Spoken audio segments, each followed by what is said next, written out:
Hello, everybody. This is Paul Herman, the Prince of Motivation and host of Zaka Presents My Journey. We're creating this vulnerable and positive platform where you get inspired and motivated from different leaders from our community. Today, our guest is Sandro Gohoho, who is the president of film licensing and operation at Echelon Studios. Welcome to the show, Sandro. Thank you. Thank you, Paul. And thank you very much for having me. Ah, Appreciate it. the pleasure is all ours. The pleasure is all ours.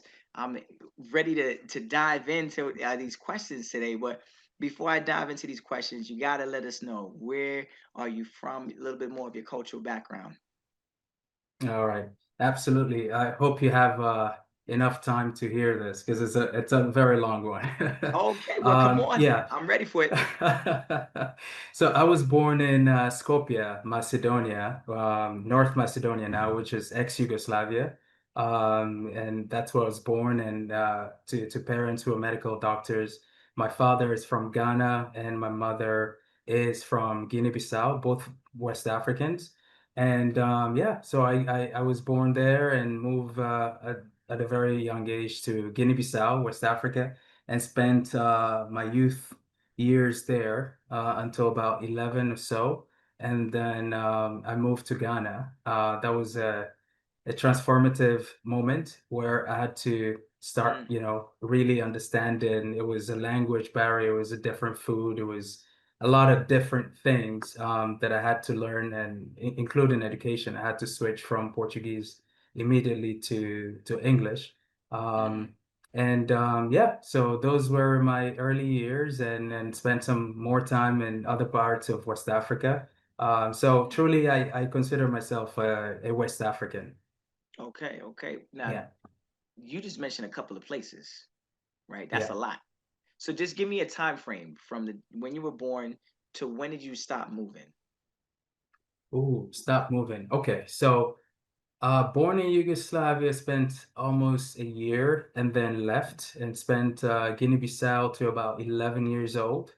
Mm, And then since that point on, I haven't lived with my parents, and we're out in pursuit for education. So we moved to Ghana for about 4 years and then left there, moved to the Gambia for another 3 years. Um, and when it was time for college, I decided to go to Senegal. There's an American university there called Suffolk University. They're mm. also out in Boston. So I did about 2 years in Senegal, then decided to move over to France. So I Jeez. spent about 4 years in France. I completed my bachelor's degree there. Fascinated time in France, just learning different things and different cultures again. And from there, completed my degree, kind of moved to LA, left LA, went to back to Senegal for a couple of years, and then got a scholarship to study in Canada. So I went to Canada, spent about 2 years, did my MBA out there, Okay. and moved to Cape Verde again. Spent about 3 years in Cape Verde Islands. Beautiful, beautiful place. If you haven't been, definitely Yeah, I heard it's recommended. beautiful out there. It's beautiful. It's a gorgeous place. Spent a couple years there and then moved back to LA because, work was calling. At this point, my son was born, and I decided, hey, I have to call it quits. I can't be traveling like this anymore. So I settled Yeah, down bro. from that point on. And this is, I would say this was about 2014 or so. That's when I stopped moving. But my Mm, whole mm. life, I pretty much moved around the whole time. Um, the first and foremost, like your passport must be stamped up, stamped, stamped. Like let's just, I mean, I'm just already, I'm having conversation with you, and I'm just listening to what you're saying, and as you mention all these things, I'm like, your boy's passport is really stamped up right now.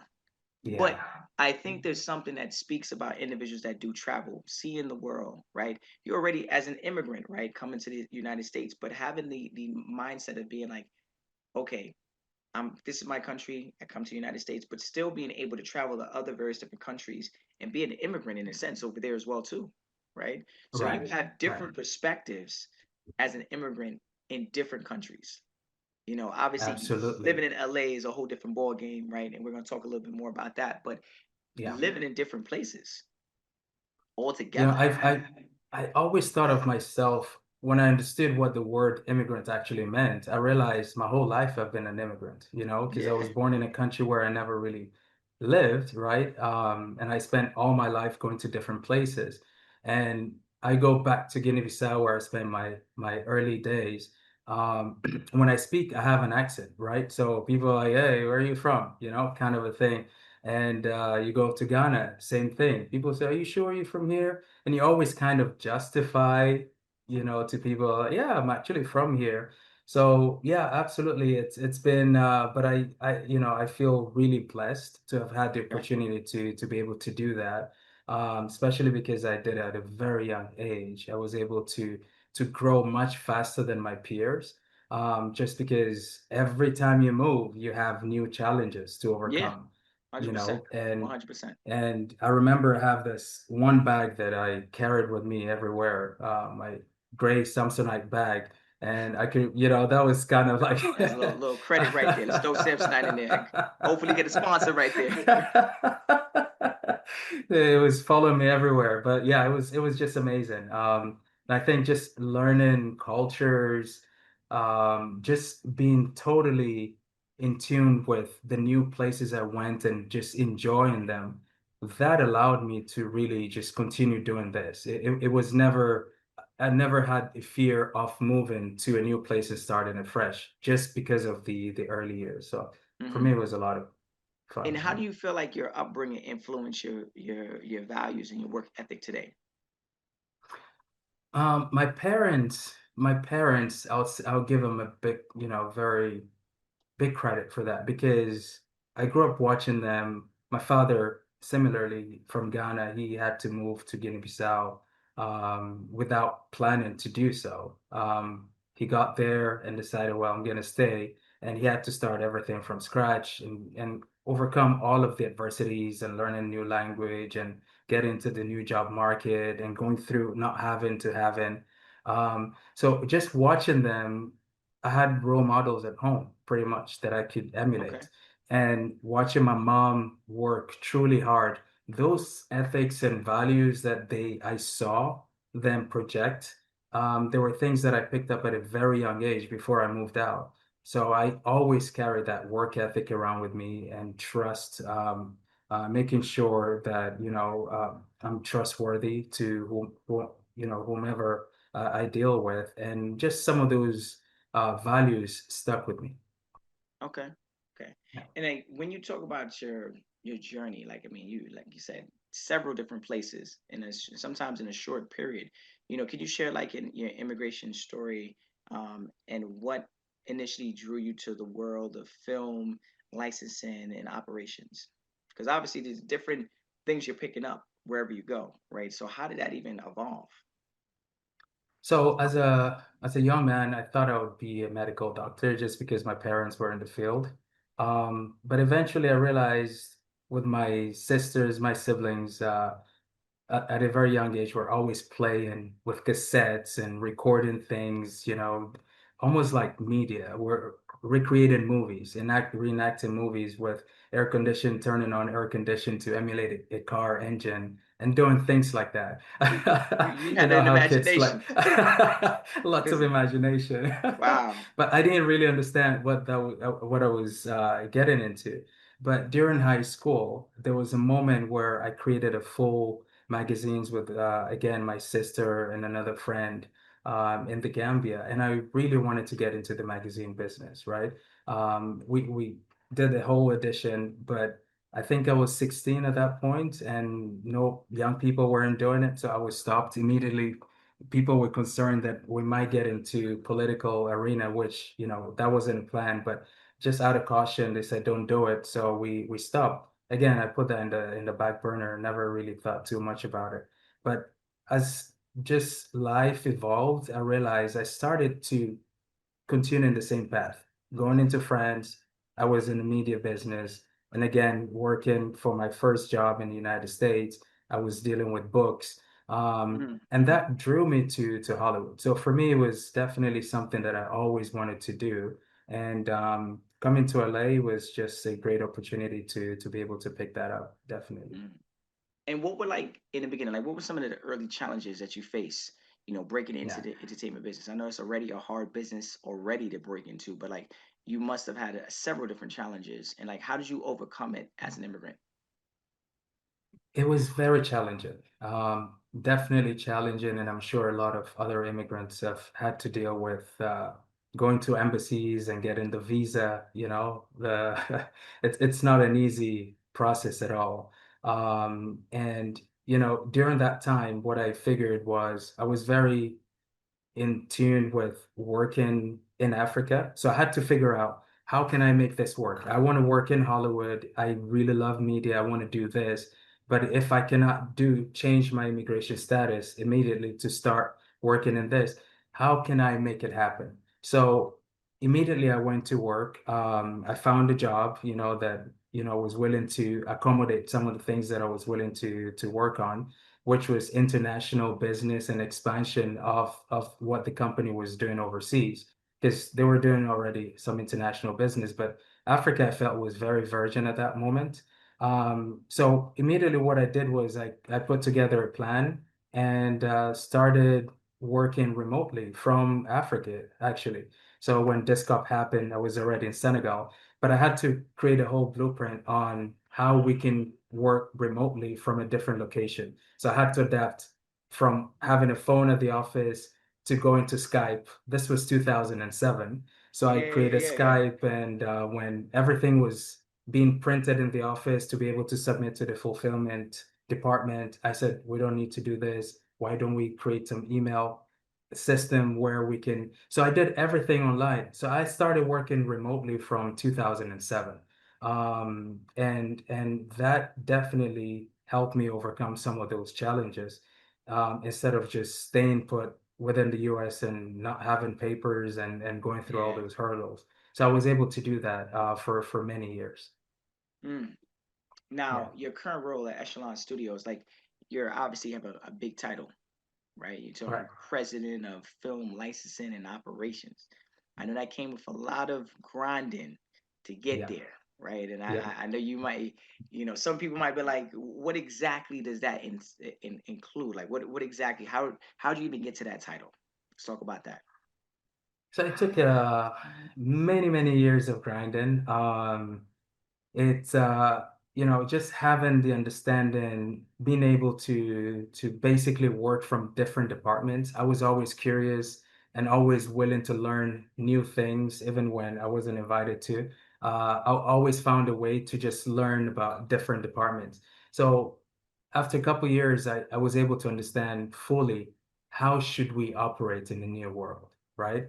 And what are the things and efficiencies that we can put things into place so we can create some more efficiencies within the company. So being able to rotate within different department, doing sales and doing marketing, obviously in small companies, you wear many hats. So I was Hmm. able to do that. And then, when the recession happened, so many companies went out of business. So we had to create even more efficiencies and figure out how to do this better. And I think with the kind of work that I put into place, it built trust also from Yeah. the senior management to figure out maybe this is the guy that we can entrust to further take us into where we want to go. So Mm. I think that definitely played a big part. That comes with a lot of your title comes with a lot of leadership. How do you feel about holding that title? Um, it's humbling because I get to work with amazing people, in the Okay. company we go through the whole process of hiring the right people that whenever I hire, I want to hire someone that I feel could do something better than I do. And it creates a lot of challenges in the process. So we've been able to put together an amazing team for so many years. We have the same folks, working with us. And having created such a system and working with these folks every day makes my life very, very easy. And just being able to lead them and listening to them and trying to learn as well from their own backgrounds and experiences, and how definitely we can impact the community, the creative community.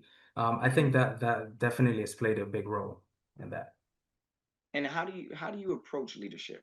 Like, is there any like values or strategies that you have to help trust? I mean, to help gain the trust of your peers in your community and stuff. I know that's and Yeah. in your leadership position, I mean, there's several different people that work under you. So like Yeah. getting everyone together, like you said, you have a really great team. So how do you do that?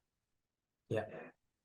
That's a very good question. So one of the things that I truly believe in is that I have to be a partner and I have to treat them like partners. And the way I collaborate with all of our teammates and stakeholders is a partnership. It's a very collective goal that we have in place, and we try to work towards that. But the other thing as well that I try to instill on the team is you have to work almost as if you are the owner of the company.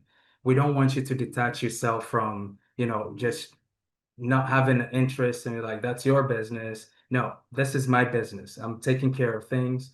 And if this was my company, how would I behave?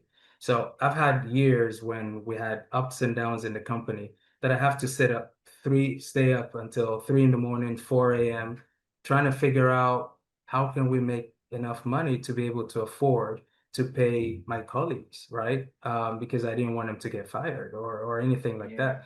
We needed to be able to take care of payroll. So I want everyone to have that kind of mental attitude towards the business. And if we work like that, I think everyone brings the best foot forward and we can execute.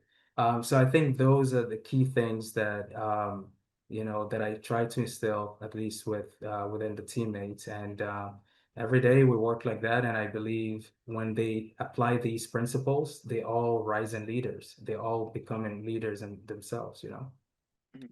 And how do you Yeah. earn trust, like building a strong team across like various different cultures, backgrounds, geographic areas?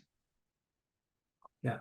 Over the years, we've had, um, I'll say a lot of times, we have things that we could do better, right? And being able to connect with the team and allowing them that you do have room to improve this, and I'm going to listen to you, and I'm not here to take your credit. I want to give you credit for everything that you also do. But this as a collective, as a company, we want to move forward. So if you bring something great to the table, I'm always there to listen. As a team, everyone has kind of understood that by now, that it's about trust, and I want to trust them, they want to trust me back, and over the years we've been able to rely on each other to make the right steps forward. So Mm. I think that's been very, very helpful. Now, in your profession, I know that like, and correct me if I'm wrong, but like film licensing requires a deep market understanding and negotiation skills, right? What unique perspectives do you think you bring to the table? Also, having the background, being an immigrant, having an immigrant background, what kind of things do you think you bring to the table to help you out during those times? Yeah, that's a great question. I think having lived in so many different places, it gives me an edge, and understand, especially in the world that we operate in media, where you have people from all over the world, different backgrounds, etc. Just being able to connect with them on a different level gives me a lot of leverage in being able Okay. to communicate with them, and also they understand that I understand their world, right?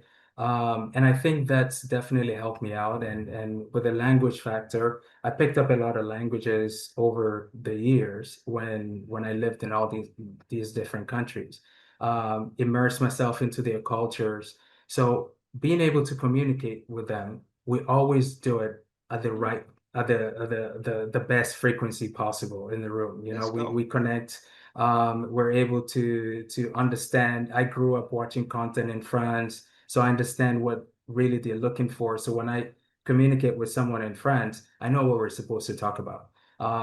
Growing up watching a lot of content that was in Portuguese and having subtitles, I did understand at a very early age that you could still appreciate content if it's Yeah. subtitled. It's not a Yeah. big deal. So I think all those things help me out, but also in terms of negotiation and sales strategy and so on. I think I mentioned initially that I took an internship earlier when I moved to America. I was doing door-to-door sales. And I think that built Cool. me. It built my Yeah. character. I Okay. had so many no's. I had to knock on over 80 doors a day for about 4 months and walk around Los Angeles trying to make ends meet, you know? That was Wow. it was a very difficult gig where I was working 80 hours a week. And all I did was negotiate, sell, negotiate, sell. I understood that, yeah, definitely you have to build trust with a lot of people and you have to have integrity. Those are key things that you Yeah. definitely need to have in your baggage.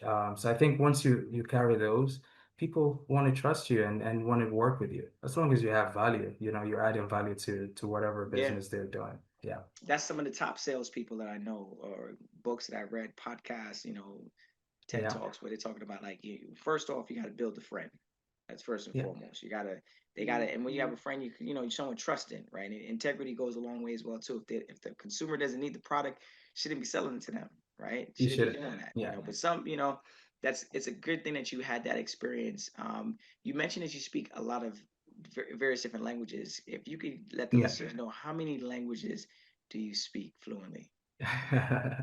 So languages and dialects, I speak Creole. I grew up speaking Creole from Guinea-Bissau, and I'm Okay, also able to communicate with the Cape Verdeans, the Creole from Cape Verde. Daco, Daco, Daco. Uh, yeah, and obviously Portuguese. I can speak French. I schooled in France and Canada, so I did my MBA in French, which was pretty hard. So I was able to learn and communicate in French, obviously English, Spanish, Mm. um, Pidgin. I can enjoy speaking Pidgin. That's where Afrobeats, the baseline of Afrobeat Yeah, is. yeah, It's yeah. it's a lot of fun. So there are other languages that I completely understand when people speak, but I cannot communicate back. But yeah, Man. I leave those to. But Mm. it's a lot of fun. I think it's been my initial motivation behind learning all these languages was being able to communicate with as many people as possible in Africa. And in Africa, you have either Portuguese as the official languages, Portuguese, French, English, and then you have tiny countries speaking Spanish and then Arabic in the north. I missed out on the Arabic, but hopefully at some point in life I might be able to learn something there. You got a lot of things on this bucket list. But you definitely checked it off. You definitely checked it off. You definitely checked it off. Shout out to that. Yeah, Um, like thank you. when you look back at all these projects that you've worked on, right, in your career, like obviously there's got to be a milestone, something that you look back and you're like, that was that moment, especially the one that's like affirmed like your path in this industry. What was it, if you could think back of it? I think that started around 2008, 2009. When I started doing my MBA, I was definitely very invested in the job that I was doing. So I stopped and did my whole MBA focused on the digital side of our business, right? VOD was very, very like it was really the early stages of VOD. So I spent countless hours, hundreds of hours just focusing on where are we going to be today as an industry, right? So I focused a lot of time on that and built a whole model around the VOD business, which is why Echelon Studios, we started working in VOD very, very early, as far back as like 2008, 2009, 2010.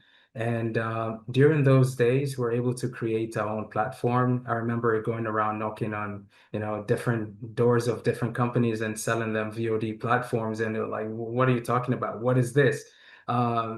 It was a very expensive ordeal. We couldn't sustain it because it was too early. Sometimes you're just too early in the game and it's not, Sure. timing is not right.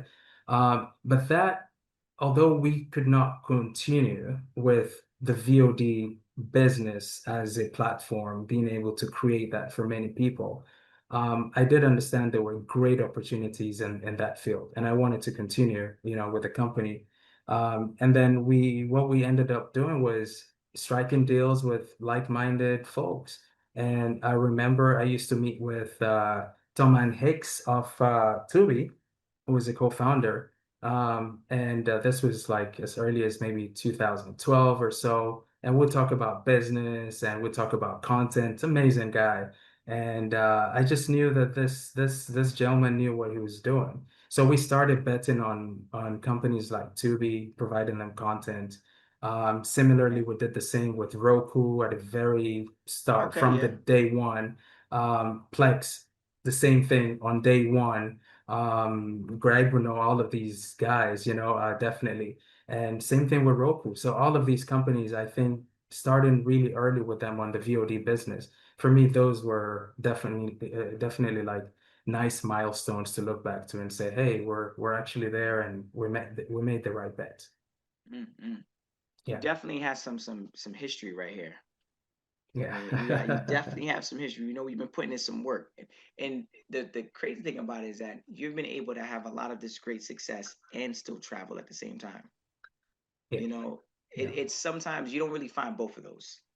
Like you're not able to travel and see the world Yeah. unless you get to a very high up position where you're meant to travel, right? But in your Right. incline, you're able to travel around the world and also incline at the same time. So kudos to you because that is Thank you. it's not an easy task. You know, when you're starting off Yeah. places, they say like this is your position, you stay right here, handle this, take care of this. You're like, ah, Yeah. I'm gonna do this, but not just bounce side to side and climb up the ladder. I'm actually Exactly. gonna go across the seas and come back. That's a big lateral movement right there. That's not normal. That's Absolutely. you was I doing think it a comes shuffle with, and dodge over there. it comes with when it's one of those things that I learned at a very young age that you have to learn to police yourself. And I teach my kids to be very responsible, accountable, is that when you're given an opportunity, don't do 1 to 10. Go the extra mile. You have to do the extra, right? True, And true. once you do that, people trust you and they know if I say I want to move here, they trust that I've put in enough work and I've analyzed everything, worked out the strategy, the tactical aspect of it, and then that I'm going to definitely give my very best to execute and ensure that things come to fruition. Mm, It's not always going to come to fruition. It doesn't matter how much work you put in. Sometimes there are times that you need luck, yeah. for things to be fulfilled. But at least they know I'll definitely give my very best. So I think that's I've been fortunate to have an amazing leadership that understands that and it's able to be flexible with me. Because I come up with so many crazy ideas and like, hey, slow down, slow down, slow down, and keep me in check. So I've learned a lot. I've had great mentors over the years that have really kept me grounded, and I'm very grateful for that. I'm glad you mentioned the word mentors. A lot of the Yeah. thought leaders that have been on the show, on the podcast, have expressed that, mentorship and how, leaning on other people that have come before you, whether they look like you, talk like you, come from the same background as you, just having a good mentor is always Yeah. essential along that process, and I know Yeah. over the many Absolutely. years for yourself, the film industry has changed drastically over and over, constantly. Right. What changes have you seen on a global film distribution over the years, um, in regards to like this what's caused the shift in regards to story, the landscape, and things like that? Yeah, over the years, I think technology's been playing major roles, and this is not new to our industry, but it's an industry that evolves pretty fast. Yeah. Whenever technology takes 2 steps forward, our industry does the same. And over the years, we've seen the evolution from the traditional way of distribution to where we are today, where digital plays a very, very big role. And we've seen cinematic windows shrink and every other window leading, up to the AVOD world.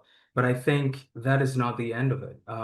Definitely, just doing some more research there. I think we're going to go into a different aspect of this business eventually. That is going to just transform the whole industry again, and the way we're doing things right now is definitely going to transform.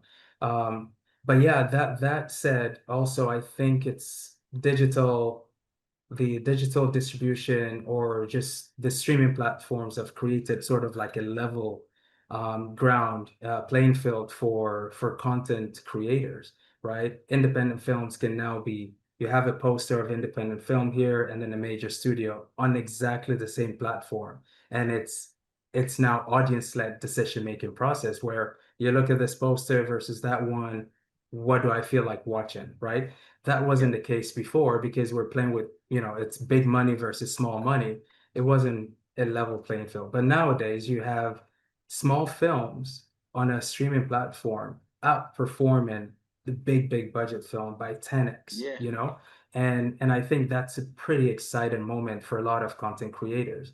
And we're seeing these days that long form content or just content being created by studios, that it doesn't always outperform stuff being created by, people doing podcasts. We're talking Yeah. about Kai Cenat and all these Yeah. creators, Mr. Beast.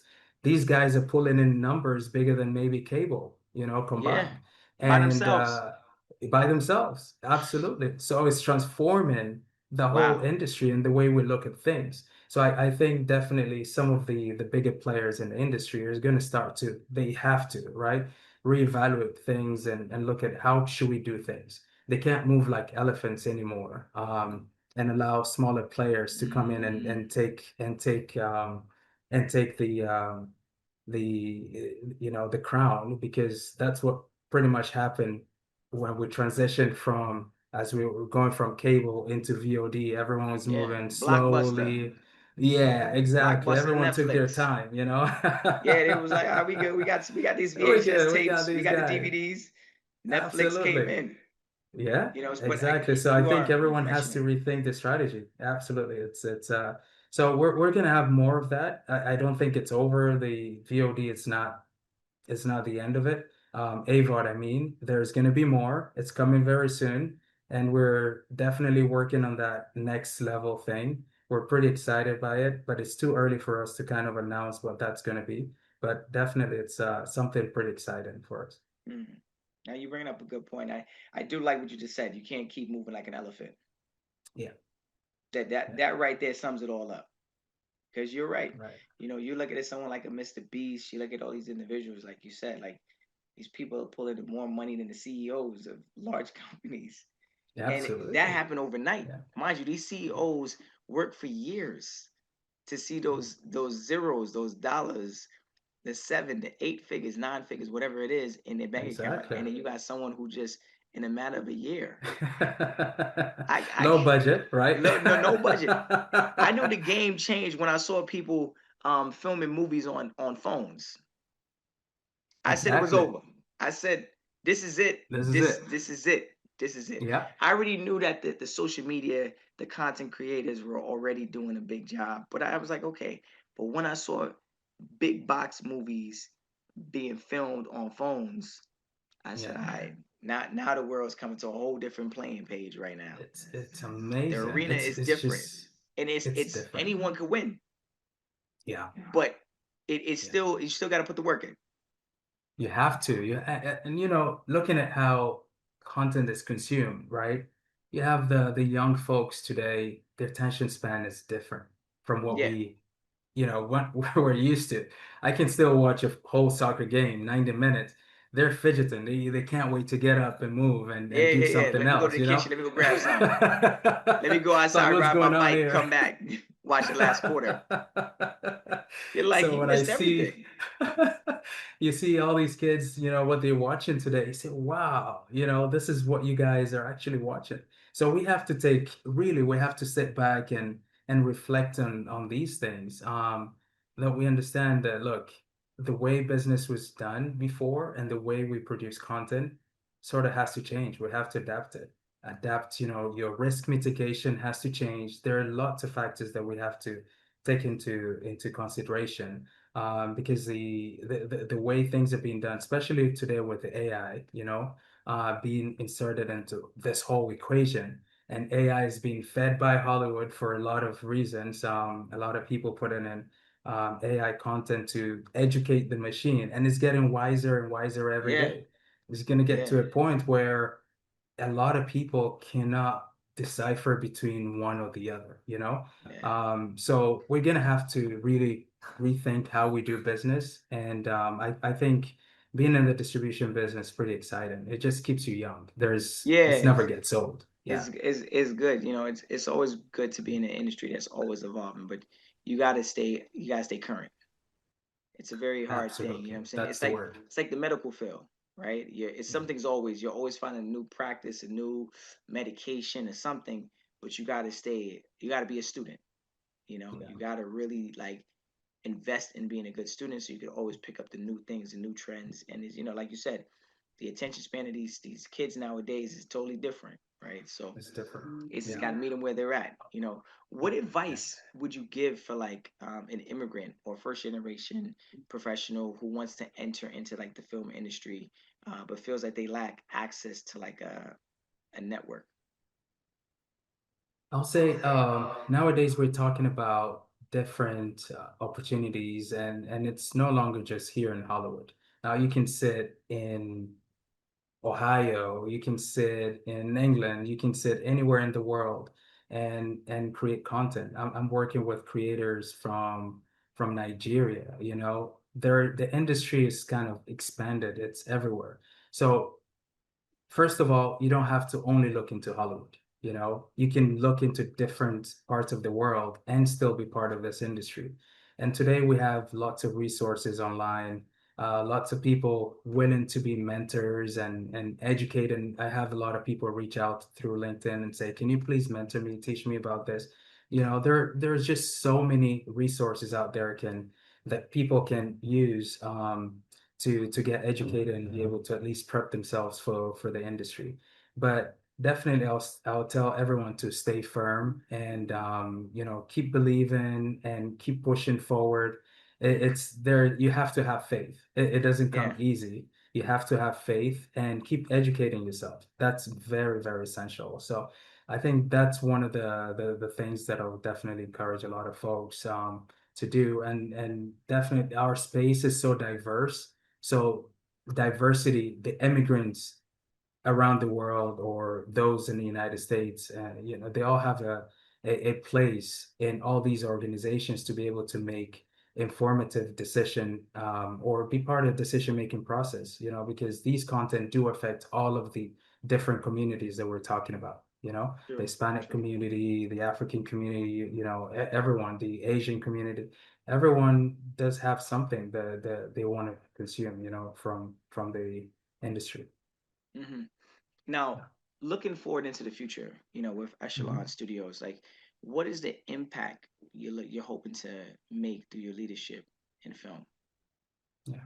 Thank you. That's a very interesting question. I always think about that and try to see how best I could summarize it. I think one of the things that we focus on and why I do this is basically I sit in rooms where I had the privilege 2 weeks ago, 2 or 3 weeks ago, to sit in a classroom where my friend was teaching acting, right? And I saw the whole process of people trying to act, doing a Shakespeare and sweating through this whole process just to be able to say one line, you know, for a minute. Just and I realize what we do impacts so many lives, and these are actors, you know, the cast, the crew, all of these people invest so much into the filmmaking process or just making content. So we have to do our very best. We have to give our very best to these folks. And for me, one thing that I truly want to do is to be able to maximize the reach, audience reach for them when they create the content, being able to put it on as many platforms as possible, television, still dealing with DVD and physical and so Yep, on, yep, yep. do theatrical releases, but just being able to maximize the number of places that their content is being seen. And I think just doing that is great help to these communities, but also being able to, while you do that, be able to help them monetize and send this money back to them so they're able to create more content for the world. There are so many stories out there. We all have stories, you know, there Yeah. are billions of stories out there. We can never run out of one. But yeah, some of these guys have the audacity to be able to go into this world. Not a lot of people can do that. Every single film, one of my friends told me, is a miracle. it's definitely a miracle. It takes a lot to create content, and you have to get money from your Good parents content. without knowing if you can good content. Exactly. You have to get money from, various people. You don't know if you can pay them back because no one is sure.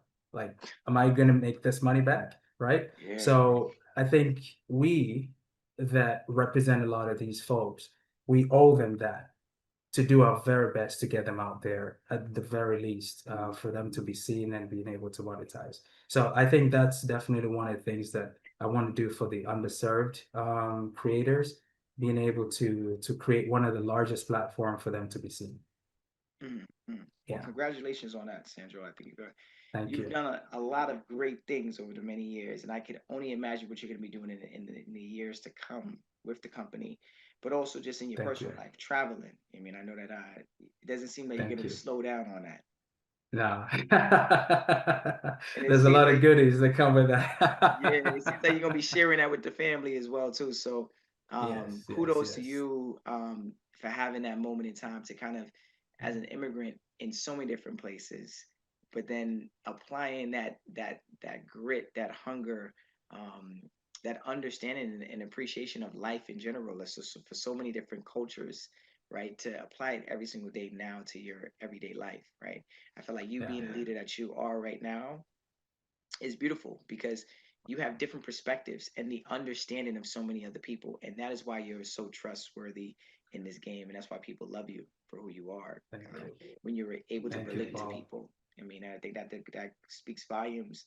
You might have traveled a lot in the beginning, it might have looked a little Yeah. crazy at times, but I think it all has paid off in your Yes, yes, position in yes. what you do now currently. So kudos to you and Thank you. congratulations. Thank you very much, my friend. And I think what you guys are doing, you created such an amazing platform, Thank you. to allow more stories like these to be heard by various people, because there are so many people going through the exact same thing. Our struggles, I think they're pretty unique, but the struggles is general for most of the immigrants community. Mm, Everyone has their own story, but everyone goes through struggles. That's important. So just being able to give them this audio or audio visual for them to be able to connect with some of the stories from various folks, amazing people that you've interviewed. I listened to a bunch, and it's really encouraging. And I know we're not thank you. alone. Um, Thank you, thank you, and thank you. also just to tell you, for you to be able to carry conversations for this long for so many people over and over and keep it so engaging, it's really a gift. You're doing an Uh, amazing job. Keep it up. thank Keep it up. thank you, thank you. Amazing stuff. Yeah. Here at Zaka, that's the big goal right there. We want to make Yeah. sure that even though I'm interviewing and we're building relationships as we go, Yeah. I feel like reading over the bios, I can't do it all by myself. The team does a wonderful job putting together some amazing. Obviously, you're handing me over your bio, the Yeah. resume, and all the LinkedIn page and all these other social media platforms. So it's an honor to kind of look through that, Yeah. and see it like a glimpse. But then when I'm in conversation, I am myself am very intrigued by all the work because I'm like, on paper, I saw that you went here and you went here. Yeah. That doesn't make any sense. And then you It break it doesn't. down to me, and I'm like, that's it. That's it. So I'm so happy to Yeah. be interviewing you guys and hearing it firsthand and helping to pull out some of those answers from you to help our listeners because our listeners are listening every day. It doesn't have to be an immigrant, first generation or second Yeah. generation. It could be an employer hearing how to Yeah. run their business on how to connect with people, how to Right. become more trustworthy, how to become more loyal to his his or her employees. So Right. it really is an honor, and I appreciate. Thank you so much for the compliment. And again, here at Zaka, that's the main goal is really just to kind of be authentic with it all, and just really just provide a platform where we could all share our stories and help other people grow. Thank you. Thank you so much. Yeah. Yes, Absolutely. and I want to let the listeners know if you want to hear more inspirational stories like Sandro, please check us out on ZakaConnect.com. Follow our social at Zaka Connect and follow our feed Zaka wherever you listen to your podcasts.